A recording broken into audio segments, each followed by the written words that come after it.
Hey guys, I know I usually jump right into my videos, but today I just want to say a quick shout out and thank you so much for watching my videos and subscribing to my channel.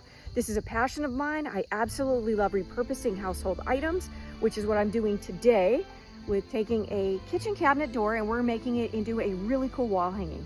I love sharing the things I do and what I've learned and maybe mistakes I've made along the way so that you don't have to make the same ones. And I love repurposing furniture and I appreciate you being here. So today I'm going to show you how I updated just a regular old cabinet door that was heading for the fire pit. A little windy out here today. And I made it into a really cool wall hanging for a really great horseman by the name of Ryan Rose. He took a reserve grand at the Mustang Magic this year. And if you want more information on Ryan, he has a Patreon page too. I'm going to link it down below so you can check that out. If you guys have anything that you would like to see or any questions you have, please let me know. I would love to video it here and we'll get right into it. So this is a finished product, this really awesome wall hanging. Great in anybody's home. I had a blast making this.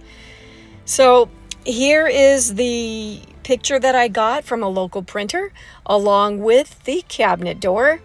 I cleaned my piece really good with White Lightning, which is a Dixie Belle product. I clean it and then I'm going to go ahead and rinse it with some clear water to reduce the residue from anything that's left from the White Lightning. I did scuff sand it just a little bit for some extra grip. These are some wooden half rounds that I got from Amazon, and here I'm using my Dixie Belle coffee bean to paint the base coat on these little half rounds. Layering these is what gives it the look of being metallic. You'll see as we go along. There they are, all ready to go. I use my Tight Bond wood glue to hook these down, and then I use Bonding Boss. It prevents bleed through and it's also going to make sure that my paint sticks really, really well.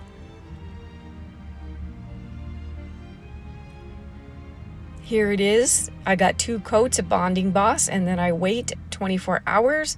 I'm taking some, I believe it was chocolate, and I'm mixing it with Dixie Belle Sea Spray to give it texture. This is just a texture additive. I'm going to mix it till it's pretty thick because I want this to look really rustic. I then take a chip brush once I get this all mixed together and apply it with an up and down stabbing motion. It was so thick I was just taking it off the spoon here because I really wanted to give this a lot of texture so that it would look old and rustic and worn.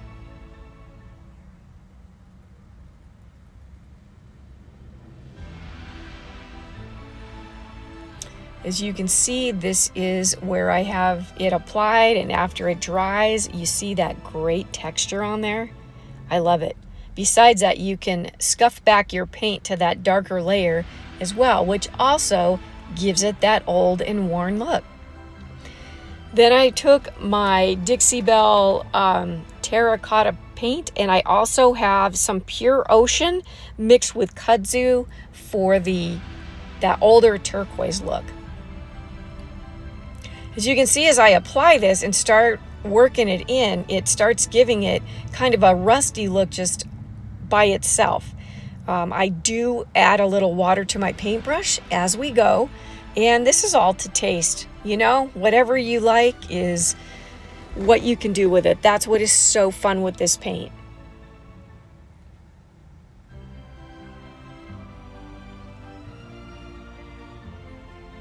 Now I'm going to add a little turquoise in. And there's no real rhyme or reason, just like whatever your heart desires. You just start putting the colors where you think they're going to look good. I had a lot of fun making this, and I absolutely love making things look old and rusty and crusty. It's one of my favorite techniques.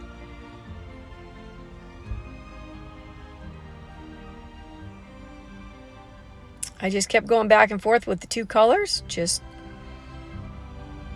adding them where I felt it needed some color.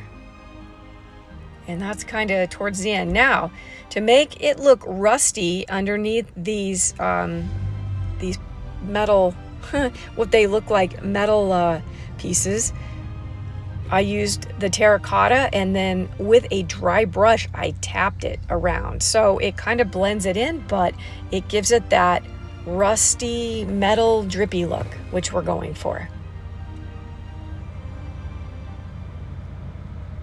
I then take some of my dark paint and bring that along in too, and do the same thing. I kind of pounce my dry brush just to give it that dirt effect.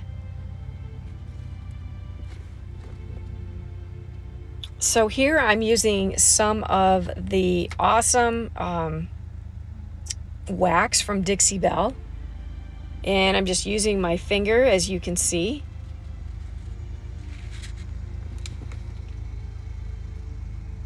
I go along there with a couple different colors. I use copper on the very top, so as you can see from the layering, it really looks like those little wood nodules are metal. The secret to that is layering from darker to lighter.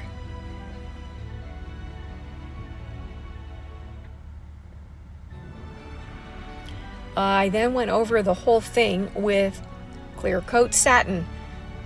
I wanted to make sure that my paint was going to stay where I put it, and then I want to add some dark wax to give it even more dimension. So I added it underneath all of those metal pieces. I also went around all the edges, and also in towards the center, towards the picture, to give it some shadow. But make sure that you use either a wax, a clear wax, or some type of top coat, so that as you're doing your wax, it doesn't just stick in the paint, it actually, you can manipulate it. So here I'm blending out the wax, and this helps with that dirty, grungy look as well. Here I am going along the edge with it as well. It really defines the edges and gives it some more of that dark, grungy look. So then I took my Mod Podge. Now, normally I use Dixie Belle Satin for all of my decoupage, but because this is a different paper that I got from my printer, my printing center, I should say, that was near my house, I wanted to make sure that it was really going to stay down well. Normally, like I said, I use the Dixie Belle Satin, and it works really good for decoupage paper, but this is not normal decoupage paper. So I make sure my placement's where I want it, and then, and I let the Mod Podge completely dry. I didn't do it overnight, but I did it until it was dry. Then I take parchment paper. Do not use wax paper, parchment paper. And I get my iron hot. Make sure there is no water or steam with your iron. And I just kept checking the placement on this, because kind of once you get it started, you're done. So I start in the middle and I work my way out. So what the iron does is it melts the dried Mod Podge underneath, and it causes your paper to stick down to the surface. Here I'm using a cloth over the top of that parchment paper to smooth it out. I'm just checking that it's staying down. Yes, it is. It works great. You can always go over it if you need to. Make sure that you're moving your iron, though, fairly, often, so that you're not going to burn your picture. This has worked really well for this thicker paper that I use for decoupaging.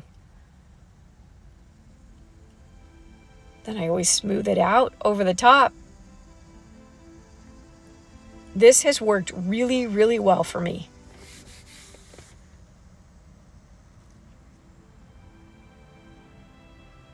I'm going back over it, just making sure that I'm getting any pieces that aren't adhered down and working those out.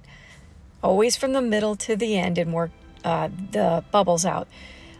Here I'm taking a really sharp X-Acto knife, and I'm cutting off excess paper, and then taking a piece of sandpaper and making sure that my edges exactly match the wood.